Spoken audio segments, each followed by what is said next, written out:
Salamat, Sel.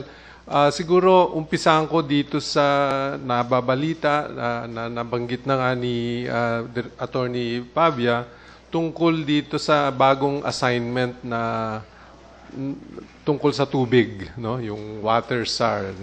Now, ang pinanggagalingan nito ay nakita ng Pangulo na there are as many as 30 line agencies of government doing something related to water, no? So ang bilin ng Pangulo sa NEDA at to myself was tignan nga itong mga agencies na ito at iayos, no, so that we have a more coherent and integrated policy and programs as referring to water, no. Banggitin ko yung iba, no, the major players as far as the water sector is concerned. Nandiyan ang National Water Resources Board, which is ng River Basin Organizations under DNR. Nandiyan ang NIA under DA. Nandiyan ang LUA under Department of Health, no? Yung MWSS under naman ng DPWH. Ang flood forecasting and monitoring nasa DOST, no, yung Pag-asa. Andyan naman yung mga water dams, no, na under naman ng NAPOCOR at DOE, no. So ito yung mga major players, and I could continue on and on. As I said, there are about 30 agencies that are doing something related to water, no. So ang tamang pag-aalaga ng water resources ng Pilipinas is what we refer to as an integrated water resource management approach, no? Ang ibig sabihin niyan, titignan mo talaga from end to end. Saan ba nanggagaling yung tubig niyan upstream at saan lumalabas yan, no? So that pag-aaralan ng grupo that will be designated to look at the integrated water resource management plan kung anong dapat gawin para ganon yung tubig na yan na nandoon sa upstream, imbakin, alagaan, so that we can utilize it properly for irrigation, domestic use, hydropower, and flood management, no? These four right now are not integrated, no? So that yung tubig na imbis na nakakaperwisyo na taon-taon, nung mga nakaraang taon, hindi na tayo natuto, no? Na parating pag tag-ulan, sobra-sobra sa tubig, pag may panahon naman na tagtuyot, walang tubig, no? So that's the whole mandate for us to look at the water resource optimization, no? So I think I'd stop at that, no? Maybe the other point that I want to bring out is this issue of the Mindanao situation, no? The President has given directive to DPWH and to Secretary Robredo to look at how we can really bring development to ARMM, no? And in relation to that, we have completed and submitted to the task force led by Secretary Robredo to augment, no, through pump priming projects in the ARMM area, no? If you remember, under the ARMM law, the implementation of infrastructure projects have been left to the ARMM, no? So as far as DPWH is concerned, until recently, we have lost track of the status of national roads inside ARMM because that has been left to the care of the ARMM, no? But recently, about 3 months ago, we have started to coordinate our efforts with the ARMM organization led by OIC Governor to again review ano ba talaga yung kalalagayan ng mga national roads dyan sa ARMM.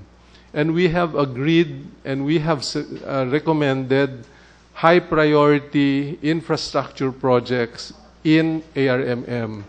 Kasama na dyan yung Basilan, no? We have big foreign assisted projects in ARMM, first funded by Saudi Fund, another set of projects funded under the Kuwait Fund. Unfortunately, because of the past peace and order situation, some of these projects are encountering substantial delays. No?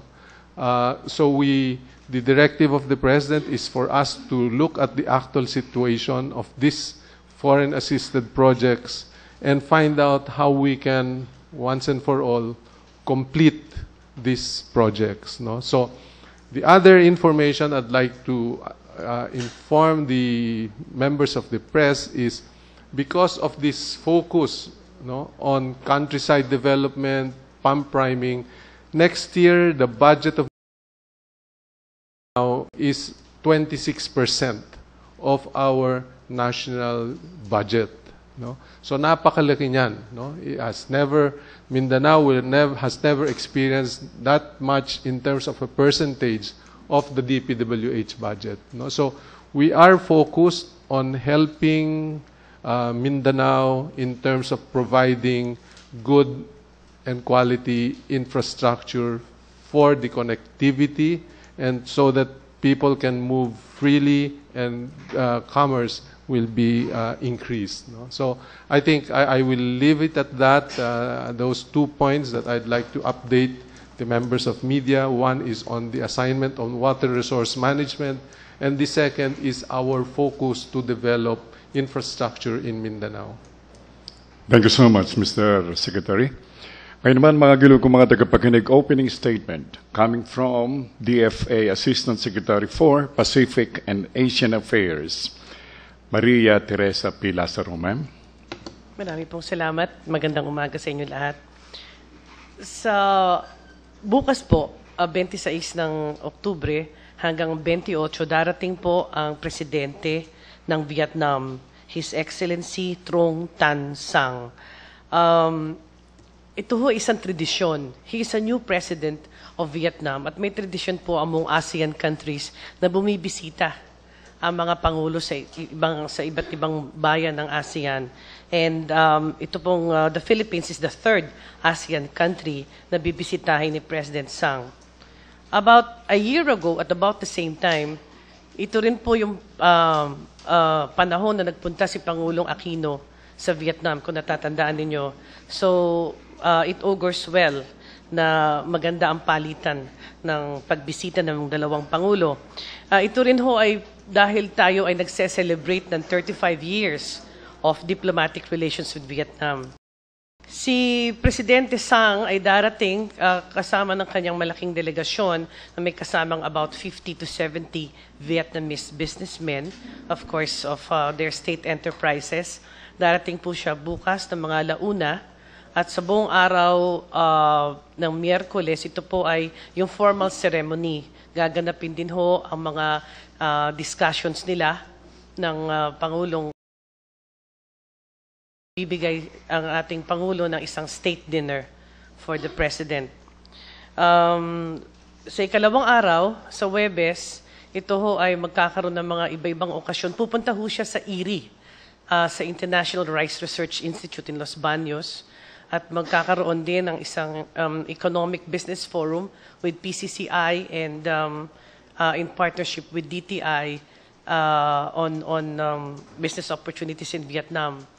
Gusto ko lang ho sabihin sa inyo na meron tayong mga ilang malalaking kumpanya who has invested in Vietnam, which is about $305 million na ang investment ng Pilipinas sa Vietnam. So, magtatapos din ho to ng isang, marami siyang mga, magkukall din sa kanya, si Senate President Enrile at Speaker Belmonte, at the same time si I think the ADB President, ang Presidente ng Asian Development Bank. Tapos magkakaroon siya ng private dinner sa gabi. At the next day, aside from a meeting with the Vietnamese community here in Manila, sa kanilang embahada, pabalik na ho siya ng Vietnam. There will be 4 agreements that will be signed during the visit. Yung isa po ay the Philippine-Vietnam Action Plan 2011 to 2016. 13 areas of cooperation to, which, just to cite a few, it will be on defense, security, economics, energy, environment, fisheries, and the whole gamut of may agriculture, at the same time, international and regional issues. 13 po yan. Meron din pong pipirmahan na tourism cooperation plan. Ito ay between the Departments of Tourism at ang kanilang the Vietnamese Department of Tourism. Ang pangatlo po is a memorandum of understanding between the Philippine and Vietnamese navies for the enhancement of mutual cooperation and information sharing.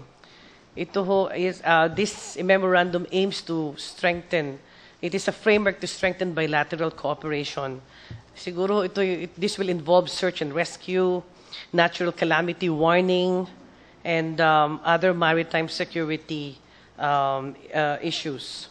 At ang pang-apat na agreement is a memorandum of agreement on the establishment of a hotline communication mechanism between the Philippine Coast Guard and the Vietnamese Marine Police. Again, this is also a framework whereby Coast Guards can exchange information on various issues like protection and preservation of marine resources, prevention of transnational crimes like smuggling, drug trafficking, illegal immigration, and piracy, at the same time search and rescue operations. Siguro tatanggap na lang ako ng mga tanong, but so far ito ho ang the whole 3 days visit ni Pangulong Trang sa